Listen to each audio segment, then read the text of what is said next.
Hi guys, so this is a review, a review on Pink by Lili Wilkinson, and this is a book that I haven't mentioned in any of my updates on my reading things because I only got it sent to me yesterday, but I started reading it at 10 o'clock last night and then read it through today and finished it. Sorry, I'm in too much pain right now. But I read it, I guess I plowed through it because it was so enjoyable and it was making me a bit happy and it was an escapist read to an extent. So I did very much enjoy this book and I will give it 4.5 stars out of 5. It is an Australian novel and I feel ashamed that I'd never heard of it, but I hadn't, as is the case with lots of Aussie material, sadly. It was first published in 2009, and what was I going to say? Yeah, so it concerns a protagonist, her name is Ava, and she's 17, and the story really concerns her honestly trying to find what she feels is her own identity in terms of her sexuality is a big thing, and her own personality, her interests, where she can fit in. It's not just about fitting in with social cliques and stuff, although that is a large part of it, but knowing where she feels comfortable and essentially honestly being comfortable with herself. And it sounds so corny and trite, but it really is done very beautifully, I think.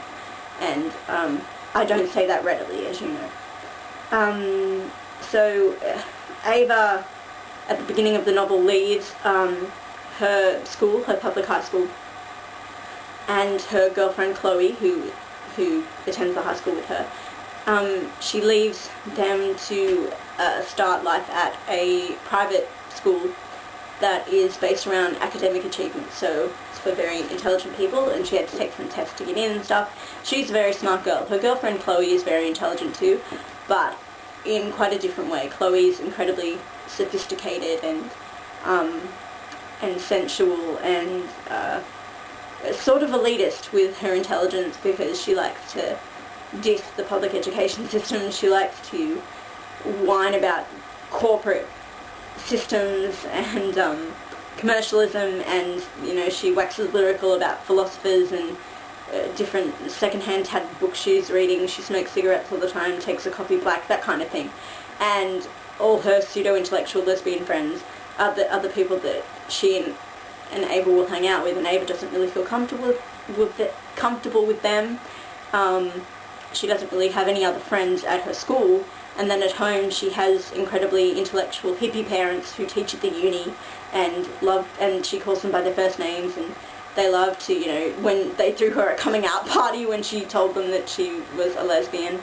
And yeah, so she's still feels alienated with all this going on, all this liberation stuff. She doesn't really fit in there. She keeps pink clothes, hence the title, in her wardrobe secretly, because she knows that everyone there would all diss her for it being feminine and too girly and too common. So she starts at this new school thinking maybe she can find out more about herself. Perhaps she actually does like boys. Maybe she can try and get a boyfriend or something. But she's still in her relationship with Chloe.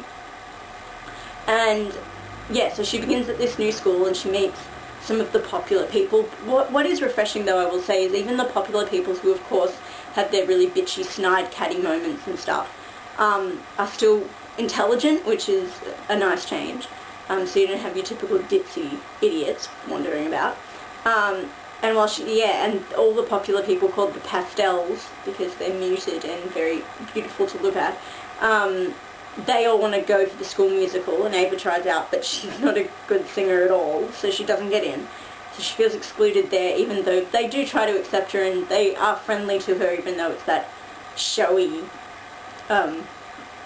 overt affection that, the popular people seem to do. And she's a little bit suspect of that.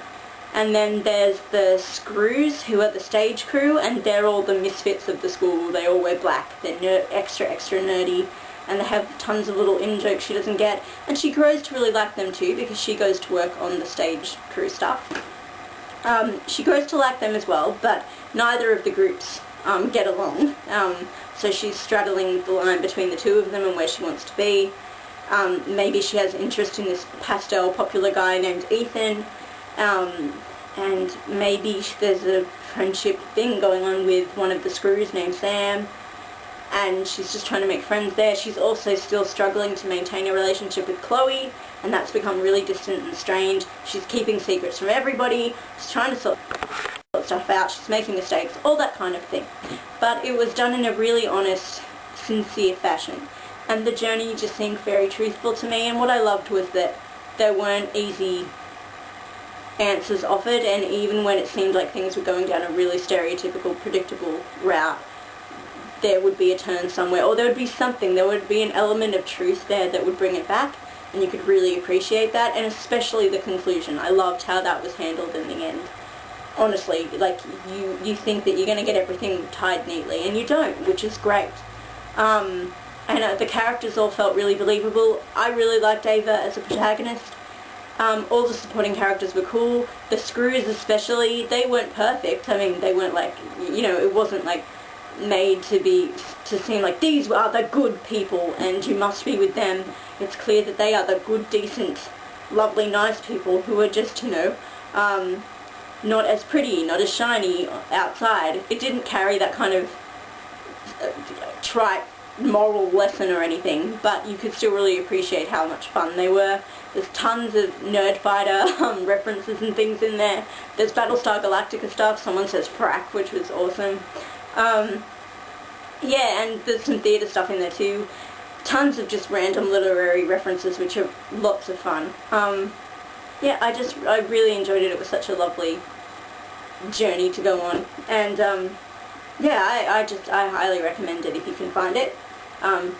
Give this Australian author a go. I believe that Lili Wilkinson, from what I can tell, is quite young too, so yeah, for young Australian authors who write about people on the fringes and stuff, and it's good.